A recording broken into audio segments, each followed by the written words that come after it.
Wow, ternyata di Indonesia ini ada 181 juta yang menggunakan sosial media. Ini hampir 66% dari total populasi di Indonesia. Aku salah satunya, tapi cuma scroll aja. Padahal kan bisa buat konten ya, tapi aku malu dan takut. Ayo, ada yang kayak gitu juga? Hai teman-teman, sebelumnya perkenalkan nama saya Ai Andini Patria, seorang konten kreator yang dimulai dari tahun 2020. Memulai sesuatu itu emang banyak takutnya ya, kayak takut omongan orang, takut dijauhi temen, apalagi sebagai konten kreator, takut viewsnya dikit. Nggak apa-apa, itu wajar banget. Sebagai manusia, kita pasti banyak takutnya, apalagi untuk hal yang tidak pasti.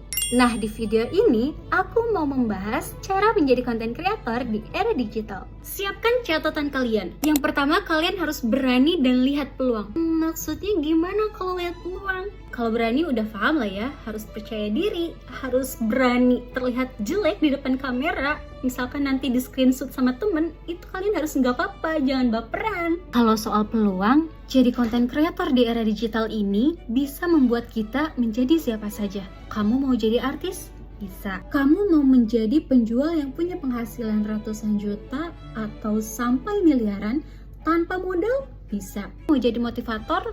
Bisa. Apapun, semuanya bisa diraih lewat digital ini. Dan kalian tahu nggak sih, ada 12 juta konten kreator yang aktif di Indonesia. Tapi kalian jangan takut terasa tersaingi atau takut tenggelam. Tapi kalian harus paham kalau angka ini menunjukkan bahwa industri ini lagi pesat-pesatnya. Jangan sampai ya insecure-nya kalian itu menghalangi kreativitas kalian. Yang kedua, langkah awal dan strategi. Langkah awal bukan membeli kamera mahal atau iPhone, tapi menemukan niche. Tuh kan, apalagi sih niche itu apa? Kurang lebih gambarannya kayak keunikan diri. Misalkan kita suka apa nih? Suka make up, suka masak, suka sharing tentang keuangan, atau sharing motivasi. Kalau udah nemu, kalian fokus di satu aja. Jangan misalkan hari ini sharing tentang keuangan, besoknya tentang make up, besoknya lagi tentang apa ya? Pendidikan. No ya, better kalian fokus di satu bidang aja. Jadi kalau misalkan audiens lagi butuh sesuatu, misalkan butuh resep masak nih.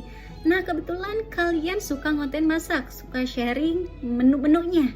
Nah, audiens itu bisa langsung searching atas nama kalian. Tapi ingat ya, jadi konten kreator yang baik itu yang bisa mengedukasi, yang bisa menginspirasi, yang bisa menghibur. Pokoknya tentang kebaikan. Jangan asal upload aja. Poin ketiga, tentang konsistensi dan etika. Jujur, poin ketiga ini krusial banget ya. Buat yang berpengalaman pun harus mempertahankan. Banyak yang bisa viral, tapi nggak bisa bertahan lama. Jadi cuma lewat doang. Kalian tahu Rezuka Ari? Nah, aku mengutip dari insight-nya beliau di sebuah podcast Kak Leo ya namanya. Jadi kunci sukses menjadi kreator dan affiliate itu ada 3. Yang pertama itu konsistensi, yang kedua originalitas, dan yang ketiga kejujuran. Di media sosial ini etika itu segalanya. Membangun personal branding itu sama halnya kayak membangun kepercayaan audiens. Jangan tergiur dengan jalan pintas atau konten negatif biar cepat viral. Berkarya konsisten dengan jujur, maka dampaknya itu akan positif dan nilai ekonomi itu akan mengikuti sendirinya. Oke, itu dia ketiga poin yang bisa kalian lakuin untuk memulai sebagai konten kreator di era digital. Pokoknya kalian harus berani beda, harus berani konsisten dan jujur dalam berkarya. Aku percaya teman-teman yang nonton video ini pasti memiliki potensi yang beda-beda.